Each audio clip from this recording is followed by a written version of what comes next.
వైఎస్ఆర్ వారసులమని మీ ముందుకు వస్తా ఉన్నారు. వారి కుట్రలో భాగంగా నేను అడుగుతా ఉన్నా ఈరోజు మీ అందరి సమక్షంలో, ఆ మహానేతకు ఎవరు వారసులో చెప్పాల్సింది ఎవరు అని అడుగుతా ఉన్నాను. చెప్పాల్సింది ఎవరు అని అడుగుతా ఉన్నా. ప్రజలు కాదా అని అడుగుతా ఉన్నాను.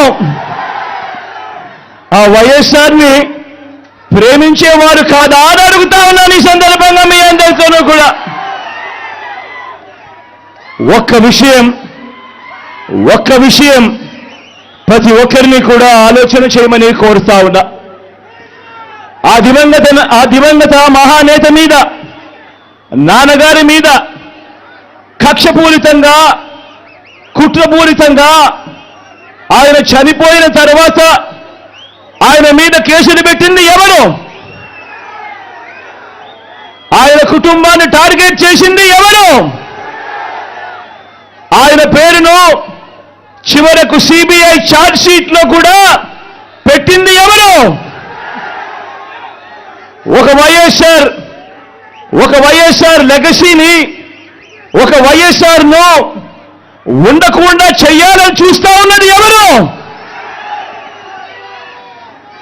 ఒక వైఎస్ఆర్ కుటుంబాన్ని పూర్తిగా అనగదొక్కాలని, వారు ఇక లేకుండా చూడాలని కుట్రలు పన్నింది ఎవరు? ఇవన్నీ కూడా పులివెందుల ప్రజలకు తెలుసు, వైఎస్ఆర్ జిల్లా ప్రజలకు తెలుసు, తెలుగు నేల మీద ఉన్న ప్రతి ఒక్కరికి కూడా ఇవన్నీ సంగతులు తెలుసు.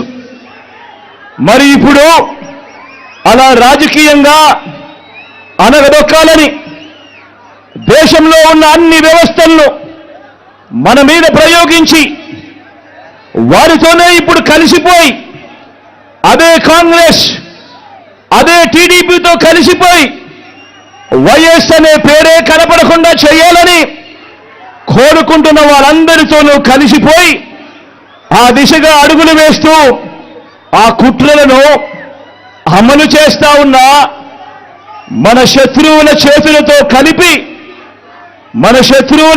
చేతులు కలిపి వారి పార్టీల్లో చేరిపోయిన వీరా వైఎస్ఆర్ వారసులు అని అడుగుతా ఉన్నాను. ఒక్కటి ఆలోచన చేయమని కోరుతా ఉన్నా మీ అందరితో కూడా. వైఎస్ఆర్ గారు బతుకున్నంత కాలం ఎవరితో పోరాటం చేశారు అని చెప్పి ప్రతి ఒక్కరూ కూడా ఆలోచన చేయమని కోరుతా ఉన్నా. వైఎస్ఆర్ను ప్రతి గ్రామంలో అభిమానించే ప్రతి అభిమాని, వైఎస్ఆర్ను ప్రతి గ్రామంలోనూ అభిమానించే ప్రతి కార్యకర్త ఎవరితో యుద్ధం చేశారు అని చెప్పి ఆలోచన చేయమని కోరుతా ఉన్నా.